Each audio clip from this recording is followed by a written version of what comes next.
Hello friends, welcome to Kuldeep education point. तो friends, ये हमारी क्लास 21 है और आज हम इस क्लास में जो हमारा टॉपिक चल रहा है उत्तर वैदिक सभ्यता, उत्तर वैदिक सभ्यता का ये हमारा पार्ट 2 है, पार्ट बी है। और आज हम इसमें हमारा जो फोर्थ वेद है आपका अथर्ववेद, उसको आज हम कंप्लीट करेंगे। हमने अपने 3 वेद पढ़ लिए थे। ऋग्वेदिक काल में आपका ऋग्वेद पढ़ा था। उत्तर वैदिक काल का जो हमारी प्रीवियस क्लास थी, वीडियो थी, उसमें हमने अपने सामवेद और यजुर्वेद को कंप्लीट किया था। तो आज हमारा ये फोर्थ वेद है जो है आपका अथर्ववेद, इसके बारे में पढ़ेंगे। अथर्ववेद को, अथर्ववेद के कुछ उपनाम भी हैं जो हैं आपके महिवेद। अथर्ववेद को महिवेद भी कहा जाता है। अथर्ववेद को सतवेद भी कहा जाता है। अथर्ववेद आपका नवीन वेद है, मतलब ये नया वेद है। इसकी रचना चारों वेदों में सबसे बाद में हुई थी। सबसे प्राचीन वेद आपका ऋग्वेद है और सबसे नया वेद है आपका अथर्ववेद। उसके बाद आता है कि अथर्ववेद को श्रेष्ठ वेद भी कहा जाता है और इसको आपका अथर्ववेद भी कहा जाता है। अब अथर्ववेद के उपनाम हैं महिवेद, सतवेद, ये नया वेद भी है, नवीनतम वेद है, ब्रह्मवेद, श्रेष्ठ वेद और अथर्ववेद। इसे अथर्ववेद इसलिए कहा जाता है क्योंकि इसकी रचना अथर्व ऋषि ने करी थी। इस वेद की, अथर्ववेद की रचना अथर्व ऋषि ने करी थी और अथर्व ऋषि के नाम पर ही इसका नाम अथर्ववेद रखा गया था। उसके बाद आता है कि अथर्ववेद में, अथर्ववेद के जो ग्रंथ हैं, ब्राह्मण ग्रंथ हैं, वो हैं आपके गोपथ। आपका एक ब्राह्मण ग्रंथ है इसमें जो है आपका गोपथ, और गोपथ में ही आपके याचिक अनुष्ठानों का प्रावधान है। उसके बाद आता है कि अथर्ववेद में आपके जो मंत्र हैं वो हैं आपके 5,987 वेद, तकरीबन ये हैं आपके 6,000 वेद। उसके बाद अथर्ववेद में आपके 20 अध्याय हैं जिन्हें हम भाग भी कहते हैं और पाठ भी कहते हैं। तो अथर्ववेद में 20 अध्याय हैं। व अथर्ववेद में 731 सूत्र हैं। अथर्ववेद में 731 सूत्र भी हैं। उसके बाद अथर्ववेद, अथर्ववेद को पढ़ने वाला, जो अथर्ववेद है, अथर्ववेद को पढ़ने वाला कहलाता है आपका ब्रह्म। उसके बाद अथर्ववेद का जो उपवेद है, अथर्ववेद का उपवेद है आपका शिल्पवेद। अथर्ववेद का उपवेद है आपका शिल्पवेद। उसके बाद अथर्ववेद में आपके वशीकरण, जादू टोना, भूत प्रेत, औषधियों का वर्णन मिलता है। अथर्ववेद में भूत प्रेत, वशीकरण, जादू टोना, औषधियों का वर्णन मिलता है। उसके बाद आता है कि कुरु का राजा, जो कुरु प्रदेश था, कुरु प्रदेश के राजा परीक्षित, कुरु प्रदेश के राजा परीक्षित का उल्लेख आपका अथर्ववेद में मिलता है। और परीक्षित राजा को ही मृत्यु लोक का देवता भी कहा जाता है। परीक्षित राजा को ही मृत्यु लोक का देवता कहा जाता है। उसके बाद आता है आपका काशी शहर।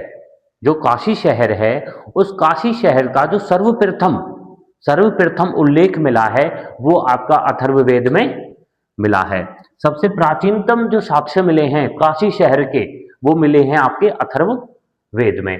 उसके बाद जो सभाएं होती थी, जो समितियां होती थी, सभा व समितियों को प्रजापति की 2 पुत्री कहा गया है।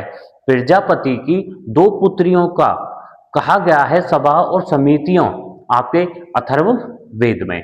उसके बाद आते हैं कि अथर्ववेद में आपके कौन कौन से उपनिषद हैं।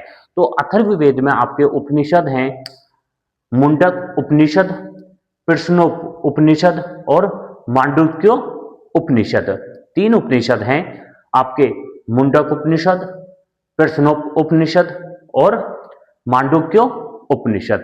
ये जो आपका मुंडक उपनिषद है, मुंडक उपनिषद में ही आपका सत्यमेव जयते का उल्लेख मिलता है। मतलब आपका सत्यमेव जयते लिया हुआ है आपका मुंडक उपनिषद से। अगर ये पूछ लिया जाता है कि कौन से वेद से आपका सत्यमेव जयते लिया हुआ है, तो वो लिया हुआ है आपका अथर्ववेद। और अथर्ववेद के उपनिषद मुंडक उपनिषद से आपका सत्यमेव जयते लिया हुआ है। उसके बाद अथर्ववेद में ही कन्या कन्या जन्म की निंदा की गई है। कन्या जन्म की निंदा आपके अथर्ववेद में करी हुई है। उसके बाद आता है कि सबसे पहले जो लोहे का, हमने सिंधु घाटी सभ्यता पढ़ा था, सिंधु घाटी सभ्यता में लोहे का कोई प्रमाण नहीं था। उसके बाद हमने आपका ऋग्वेदिक काल पढ़ा था। ऋग्वेदिक काल जो 1500 ईसा पूर्व से 1000 ईसा पूर्व है, उसमें भी आपके लोहे के प्रमाण नहीं मिले थे। परंतु पहली बार आपके अथर्ववेद में लोहे का सर्वप्रथम वर्णन किया गया है। लोहा धातु, लोहे का सर्वप्रथम वर्णन आपका अथर्ववेद में किया गया है। और लोहे का जो प्रचलन स्टार्ट हुआ था वो आपका उत्तर वैदिक काल में जो आर्यंस थे उनके द्वारा किया गया था। उसके बाद आता है गोत्र। गोत्र का सर्वप्रथम उल्लेख आपका अथर्ववेद में मिलता है। फिर आता है कि अथर्ववेद का कोई भी आर्णक्य नहीं है। चारों वेदों में से सिर्फ आपका अथर्ववेद ऐसा है जिसका कोई भी आर्णक्य नहीं है। उसके बाद आता है कि स्वर्ग, जिस प्रकार से काशी शहर और लोहे का सर्वप्रथम उल्लेख मिला था, उसी प्रकार से जो स्वर्ग है, स्वर्ग का सर्वप्रथम उल्लेख आपका अथर्ववेद में मिलता है। उसके बाद आता है कि आपके जो 731 सूत्र थे उनमें से एक है आपका पृथ्वी सूत्र। और पृथ्वी सूत्र में ही भूमि माता है और मैं उसका पुत्र हूं, ये आपका वाक्य जो मिलता है वो मिलता है आपका पृथ्वी सूत्र में। उसके बाद आता है कि अथर्ववेद में ये वर्णन मिलता है कि जो राज्य नष्ट हो गए हैं, जो राज्य नष्ट हो गए हैं, उन राज्यों की तुलना की गई है आपकी पानी भरती हुई टूटी नाव से। मतलब एक नाव है और वो टूटी हुई है और उसमें पानी भर रहा है, ये आपकी तुलना हुई है किससे? नष्ट राज्य की तुलना की गई है पानी भरती हुई टूटी नाव से। फिर आता है आपका मंत्र। एक मंत्र है आपका जायते पुनः, और जायते पुनः मंत्र में ये कहा गया है कि आत्मा का पुनर्जन्म होता है, आत्मा का पुनर्जन्म होता है, ये कहा गया है आपके जायते पुनः मंत्र में। उसके बाद आता है कि अथर्ववेद में ही 16 संस्कारों का वर्णन मिला है। 16 संस्कारों का वर्णन मिला है आपका अथर्ववेद में। इन 16 संस्कारों को हम डिटेल में करेंगे। उसके बाद आता है कि जब आपके वेदों की रचना हुई थी, वेदों के बाद आपके कुछ अन्य ग्रंथों की भी रचना हुई थी, जैसे आपका वेदांत सूत्र। और वेदांत सूत्र है आपका जो वैदिक सभ्यता है, वैदिक सभ्यता में जो वैदिक साहित्य हैं, जो वैदिक साहित्य हैं, उन साहित्यों को 6 भागों में विभाजित किया गया था। वैदिक साहित्यों को 6 भागों में विभाजित किया गया था। और इन्हें क्यों विभाजित किया गया था, इनका कार्य क्या था इन 6 भागों का? तो इनका कार्य था, वेदांत का अर्थ होता है आपका वेद की सहायक विधियां। मतलब आपके वेदों को समझने के लिए जो विधियां थी, वेदों को और आसान बनाना, जिससे इन्हें और आसानी से इन्हें पढ़ा जा सके और समझा जा सके, इसके लिए जो विधियां बनाई गई थी वो आपकी 6 विधियां थी। ये वेद के अर्थापन, अर्थ के ज्ञान में सहायता करती थी। मतलब जो वेदों का अर्थ होता था उसमें सहायता देती थी समझने के लिए। उसके बाद संक्षिप्त शैली के प्रयोग के कारण इन्हें सूत्र भी कहा गया है। तो हमारे ये जो वैदिक साहित्य को 6 भागों में विभाजित किया गया है वो है आपके वेदांग। सबसे पहले आता है आपका पहला जो वेदांग है वो है आपका शिक्षा। सबसे पहला जो वेदांग आता है वो है आपका शिक्षा, और शिक्षा वेदांग का अर्थ है आपका ध्वनि शास्त्र। शिक्षा वेदांग और शिक्षा वेदांग का अर्थ है आपका ध्वनि शास्त्र। और शिक्षा का जो प्राचीनतम ग्रंथ है, शिक्षा वेदांग का जो प्राचीनतम ग्रंथ है वो है आपका प्रीति शाक्य, प्रीति शाक्य।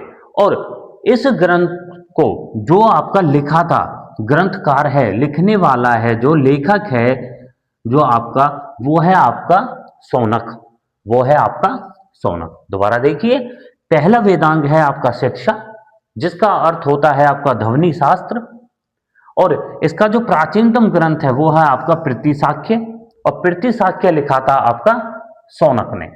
फिर आता है आपका दूसरा वेदांग, और दूसरा वेदांग है हमारा व्याकरण वेदांग। दूसरा है आपका व्याकरण वेदांग, और व्याकरण वेदांग का अर्थ है आपका व्याकरण, ग्रामर। और ग्रामर पे जो सबसे प्राचीन ग्रंथ था वो था आपका अष्टाध्यायी, और अष्टाध्यायी का जो लेखक था वो था आपका पाणिनि। दोबारा देखिए, दूसरा जो वेदांग है वो है आपका व्याकरण वेदांग, और इसका अर्थ है आपका व्याकरण। इसका जो प्राचीनतम ग्रंथ है व्याकरण का वो है आपका अष्टाध्यायी, और अष्टाध्यायी लिखी थी आपकी किसने? पाणिनि ने। तो ये थे हमारे दो वेदांग। फिर आता है हमारा तीसरा वेदांग, जो है आपका कल्पसूत्र। तीसरा वेदांग है आपका कल्पसूत्र वेदांग, और कल्पसूत्र वेदांग का जो अर्थ होता है वो है आपका धार्मिक आचार शास्त्र। कल्पसूत्र वेदांग का जो अर्थ है वो है आपका धार्मिक आचार शास्त्र। और इसके जो प्राचीनतम ग्रंथ हैं, इसके आपके 4 प्राचीनतम ग्रंथ हैं। पहला है आपका स्रोत सूत्र। स्रोत सूत्र ग्रंथ की रचना करी थी आपकी आशुलायन ने। उसके बाद आता है आपका गृह सूत्र, और गृह सूत्र की रचना करी थी आपकी आशुलायन ने। फिर तीसरा ग्रंथ है आपका धर्म सूत्र, और धर्म सूत्र की रचना करी थी आपकी बोधायन ने। और चौथा जो सूत्र है वो है आपका शुल्ब सूत्र, और शुल्ब सूत्र की रचना करी थी आपकी बोधायन ने। तो ये थे हमारे 3 वेदांग सूत्र। फिर चौथा वेदांत सूत्र आता है आपका निरुक्त। चौथा वेदांत सूत्र है आपका निरुक्त, और निरुक्त का अर्थ है आपका व्युत्पत्ति शास्त्र। व्युत्पत्ति शास्त्र है, और इसमें जो प्राचीनतम ग्रंथ है वो है आपका निरुक्त। और इस निरुक्त की जो रचना करी थी वो करी थी आपकी महर्षि यास्क ने, महर्षि यास्क। उसके बाद आता है हमारा 5वां वेदांग सूत्र, और 5वां वेदांत सूत्र है आपका छंद वेदांग। छंद वेदांग। उसके बाद छंद वेदांग का जो अर्थ है वो है आपका माप सिद्धांत, माप सिद्धांत। और छंद वेदांग का जो प्राचीनतम ग्रंथ है वो है आपका छंद सूत्र, छंद सूत्र। और छंद सूत्र की जो रचना करी थी वो करी थी आपकी पिंगल ऋषि ने, पिंगल ऋषि ने। उसके बाद आता है हमारा अंतिम जो छठा वेदांत सूत्र है वो है आपका ज्योतिष। ज्योतिष, और ज्योतिष आपका जो वेदांग है इसका जो अर्थ है वो है आपका खगोल विज्ञान, वो है आपका खगोल विज्ञान। और इस ज्योतिष का जो प्राचीनतम ग्रंथ है वो है आपका वेदांग ज्योतिष। और इसके जो रचयिता हैं, वेदांत ज्योतिष के जो रचयिता हैं वो है आपके लगध ऋषि। तो फ्रेंड्स, ये थे हमारे 6 वेदांग सूत्र। उसके बाद वेदित साहित्य के बाद जो आपके वेदित साहित्य को विभाजित कर दिया गया था आपके वेदांग सूत्र में, उसके बाद रचना हुई थी आपकी ब्राह्मण ग्रंथों की। हमने जब अपने वेद करवाए हैं तो हर वेद में हमने अपने ब्राह्मण ग्रंथों को पढ़ा है। आपके जो ब्राह्मण ग्रंथ हैं इनकी जो रचना हुई थी, इनकी रचना हुई थी आपकी क्योंकि इनमें वैदिक अनुष्ठान की विधियां संग्रहित हैं। मतलब जो आपका वैदिक अनुष्ठान है, वैदिक अनुष्ठानों की जो विधियां हैं वो आपकी संग्रहित हैं, वो हैं किसमें? आपकी ब्राह्मण ग्रंथों में। और ब्राह्मण ग्रंथों को ही आपके जो वेद हैं हमारे, जो हमारे 4 वेद हैं, ऋग्वेद, सामवेद, अथर्ववेद, यजुर्वेद, इन वेदों की टीका, इन वेदों की टीका कहा जाता है ब्राह्मण ग्रंथ को। उसके बाद आता है कि सबसे प्राचीन जो ब्राह्मण ग्रंथ है हमारा, सबसे प्राचीन सबसे पुराना ब्राह्मण ग्रंथ है वो है आपका शतपथ, वो है आपका शतपथ। और शतपथ जो ब्राह्मण ग्रंथ है वो संबंधित है आपका यजुर्वेद से, वो संबंधित है आपका यजुर्वेद से। उसके बाद शतपथ ग्रंथ में आपके 12 रत्नियों का उल्लेख मिलता है, 12 रत्नियों का उल्लेख मिलता है आपका शतपथ में। और शतपथ ब्राह्मण ग्रंथ है आपका संबंधित है यजुर्वेद से। उसके बाद आता है कि शतपथ ग्रंथ में ही आपका पत्नियों को जायद शतम भी कहा गया है, पत्नियों को जायद शतम भी कहा गया है आपका शतपथ में। उसके बाद आता है कि महाजनी प्रथा, महाजनी प्रथा महाजनी प्रथा वह प्रथा होती है जिस पे महाजनों द्वारा या राजाओं द्वारा या अमीर लोगों के द्वारा ऋण दिया जाता था, पैसे उधार दिए जाते थे गरीब लोगों को या किसानों को। मतलब महाजनी प्रथा में आपके महाजनों द्वारा, राजाओं द्वारा या अमीर लोगों के द्वारा ब्याज पैसे उधार दिए जाते थे, ब्याज पे पैसे उधार दिए जाते थे गरीब लोगों को और किसान लोगों को। परंतु इसमें जो दर राशि होती थी, जो ब्याज की दर राशि होती थी वो बहुत ज्यादा होती थी। ये होती है आपकी महाजनी प्रथा। और महाजनी प्रथा का जो सर्वप्रथम उल्लेख मिला है वो मिला है आपका शतपथ ब्राह्मण ग्रंथ में। उसके बाद आता है कि सर्वप्रथम राजा का देवी उत्पत्ति सिद्धांत, सर्वप्रथम राजा का देवी उत्पत्ति सिद्धांत जो मिला है वो मिला है आपका ऐत्रेय ब्राह्मण में। और ऐत्रेय ब्राह्मण संबंधित है आपका ऋग्वेद से, और ऋग्वेद है हमारा सबसे प्राचीन वेद। दोबारा देखिए, राजा का देवी उत्पत्ति सिद्धांत मिला है आपका ऐत्रेय ब्राह्मण से। ऐत्रेय ब्राह्मण ग्रंथ में आपके राजाओं के लिए जो आपके उत्तर पश्चिम और दक्षिण और मध्य भारत के जो राजा थे उनके लिए आपके कौन से यज्ञ होते थे उसका उल्लेख भी आपका ऐत्रेय ब्राह्मण से मिला हुआ है। जैसे पश्चिम का जो राजा होता था सौराठ, पश्चिम का जो राजा होता था सौराठ, उसके लिए कौन सा यज्ञ होता था? अश्वमेध यज्ञ, उसके लिए यज्ञ होता था आपका अश्वमेध यज्ञ। उसके बाद है उत्तर के राजा विराट के लिए यज्ञ है आपका पुरुषमेध यज्ञ, उसके लिए है पुरुषमेध यज्ञ। दक्षिण के राजा भोज और सौराठ, दक्षिण के राजा भोज और सौराठ के लिए जो यज्ञ है वो है आपका सर्वमेध यज्ञ, वो है आपका सर्वमेध यज्ञ। मध्य देश के राजा के लिए जो यज्ञ है वो है आपका राजसूय यज्ञ, वो है आपका राजसूय यज्ञ। इन चारों का यज्ञों का और कौन सा यज्ञ कौन से राजा से संबंधित है, कौन से एरिया से, पूर्व दक्षिण आपका पश्चिम और मध्य देश संबंधित है, ये आपका कौन से ग्रंथ ब्राह्मण ग्रंथ में मिलता है? ऐत्रेय ब्राह्मण में मिलता है। और ऐत्रेय ब्राह्मण संबंधित है आपका ऋग्वेद से। उसके बाद आता है आपका कि ऐत्रेय ब्राह्मण ग्रंथ में ही आपका नर बलि का उल्लेख मिलता है, मतलब नरों की बलि दी जाती थी उसका उल्लेख मिलता है आपका ब्राह्मण ग्रंथ में। तो फ्रेंड्स, ये आज हमने अपना अथर्ववेद, अपने चारों वेदों को कंप्लीट कर लिया, और साथ में ही आज हमने अपने वेदांत सूत्रों को भी पढ़ा है, और जो ब्राह्मण ग्रंथ हैं जो सहायता देने के लिए होते हैं उनको भी आज हमने पढ़ा है। हम अपनी नेक्स्ट वीडियो में जो उत्तर मतलब जो हमारा उत्तर वैदिक काल है, लेटर वैदिक पीरियड है, उसके बारे में पढ़ेंगे कि कैसे आर्यंस आपके इस समय में रहते थे, कैसे सामाजिक कार्य करते थे, उनका क्या व्यापार होता था, ये सब हम अपनी नेक्स्ट वीडियो में देखेंगे। Thank you.